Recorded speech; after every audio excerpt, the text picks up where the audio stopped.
GWolf.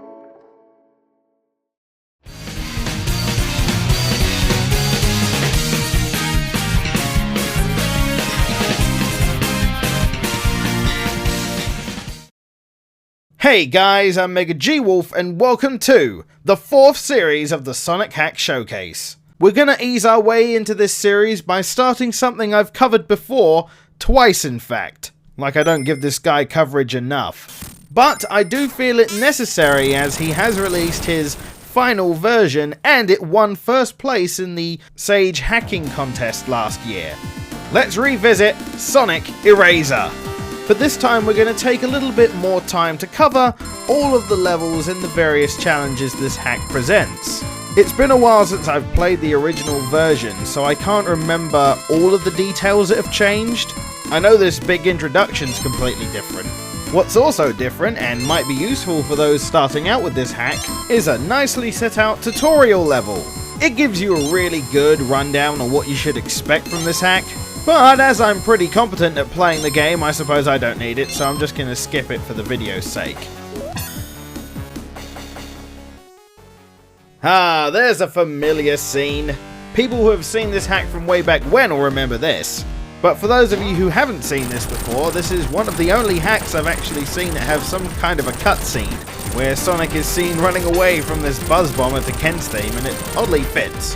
I remember in the very original version I played of this, it would go from this straight into the level, but this time it leads us to an overworld hub, essentially. You know, this hack sure does like to throw a lot of text at us, but I will say a lot of it's worth a read, as most of the time it's making fun of you as a player. Chapter 1. Run to the Hills. I like how I'm almost doing exactly the same stuff I was doing in the second video I made of this. But here's where the game actually starts. Let's have a little look at the first level. I will point out that where it says Act 1 of 8, I originally thought that a bunch of extra levels had been added to this to make it really long, but that actually means 8 levels in total. So Sonic himself hasn't been changed that much when it comes to his physics, although he does have a few extra moves.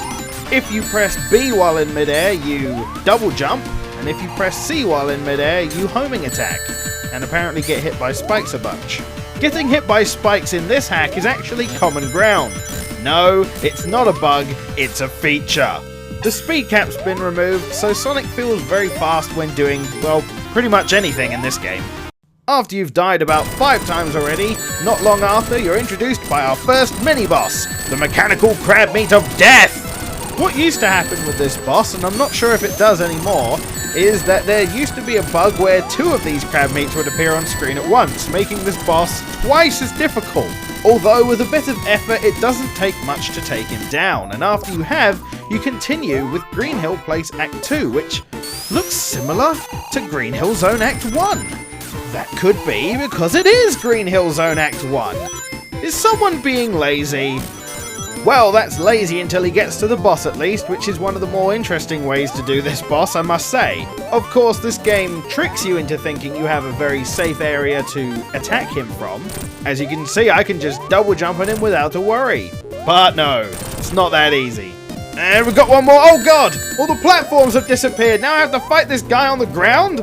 If you do try hard enough though, you can get him into a fairly easy pattern. What also aids in decreasing the difficulty a bit is the fact that when you get hit, you only lose 10 rings. So that's 1 boss defeated and 2 levels down. Oh hey, a special ring. Let's go into this. Well, we have to anyway. As you could see back then, the door was locked. Chapter 2, Special Frustration, and oh man, you sure are going to get frustrated if you're not very good at precision jumping or anything. Thankfully though, as we do need to beat this to be able to progress, hitting the goals makes us go back to our last checkpoint, rather than having to restart the entire level again, which I must admit, would have been a fucking nightmare. But yeah, level pretty much is the same all the way to the Emerald, so let's move on. Chapter 3, Inhuman Through the Ruins.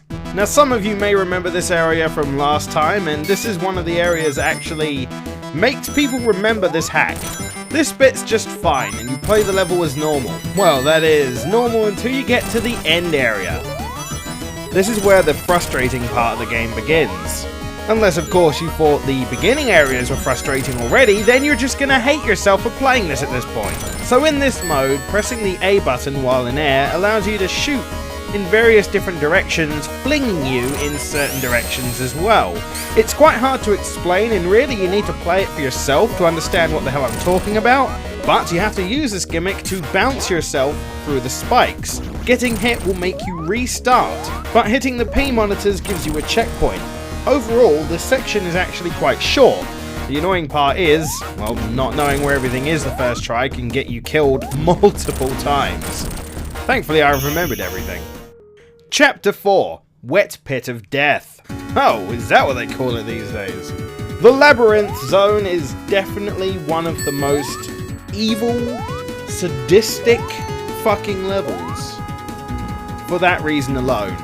As you progress through the level, when you land on a platform, the screen will scroll up. If at any point though, you actually go below where the screen is scrolled to, you die. So it is necessary that in this level you avoid any unnecessary jumps, which leads you to areas which you have to drop down from. Springs are a must, you must avoid them at all costs. This one took me a while to do, this one is certainly a bitch. But essentially the rest of the level is like this, and you just have to figure out how to get past. Chapter 5, Hover into your frustration. Another special stage. Though we've done this before, so I'm sure it's going to be pretty easy, except I can't make this jump for some reason because, well, it's still, it's hard. That is, until you get to this bit. And then everything sucks. It's so bad. It's so frustrating. And I know it was meant to be like this. But it's just so annoying. So if you couldn't tell, we're only moving Sonic left and right at this point. He moves up and down on his own when he hits these certain areas. The grayed out areas are the checkpoints, so at least you have some kind of sanity left. Imagine doing this all in one go. No, thank you. And you have to weave your way through the goal.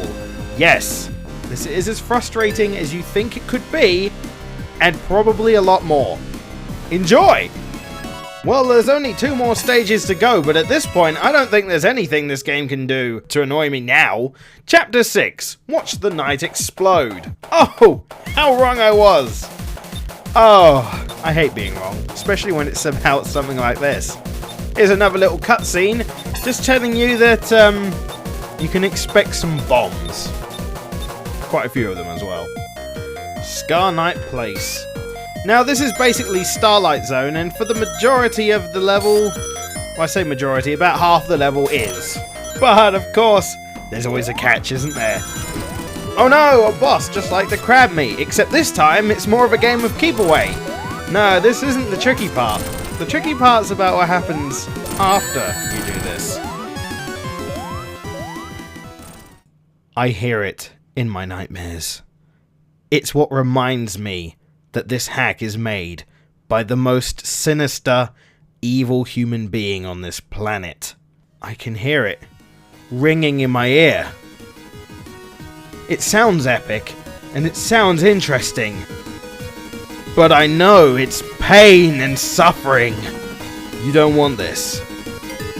This is where it should just end. But no. You aren't aware of this demon. So, what you have to do here is holding the A button while jumping makes Sonic move up. And so with this in mind, you have to weave and thread your way through these tunnels, occasionally getting checkpoints. But one hit on that red line will deduct 5 rings from you and start you at the last checkpoint you reached. Originally, one of the first levels was the reason why this hack was known for being very hard, at least to me. But now, this is the definitive level that just makes me say, fuck this game. I mean, it's excellent, the music is awesome, and it just makes the fucking thing so much more tense. But my god, this bit is so difficult. This fucking bit makes it so worth it though. Oh, this is the best thing. Seriously though, I commend thee, because you have created something that is truly, really fucking difficult, but feels so satisfying when you beat it. Also, this bit, where you have to loop around, yeah, fuck you. Fuck you, Selbi. I mean that with all good intentions, but goddamn it, fuck you. Chapter 7. In the End. And of course, this is the final stage. And basically what this is just a giant boss fight. Nothing too extreme, nothing too epic, there isn't any explosions, there's no tense moments, it's not that fast either, apart from all of those being a complete lie, and oh my god, this final boss owns! It's like the original final boss of Sonic 1 took speed and meth and everything, and now here's this boss. So awesome. But this has been Sonic ERaZor. I definitely hope you enjoyed this more thorough and detailed look at these hacks, and I'm probably going to do this for most of the hacks I do in this series now. So I hope you definitely give this one a try. You can actually find the ROM available on my own forum, as well as the SSRG and wherever the hell else you get your ROMs from. But either way, I definitely hope you try this out, and I'll look forward to seeing you on the next episode. And here's my victory run! My previous statement still stands. Fuck you, Selbi!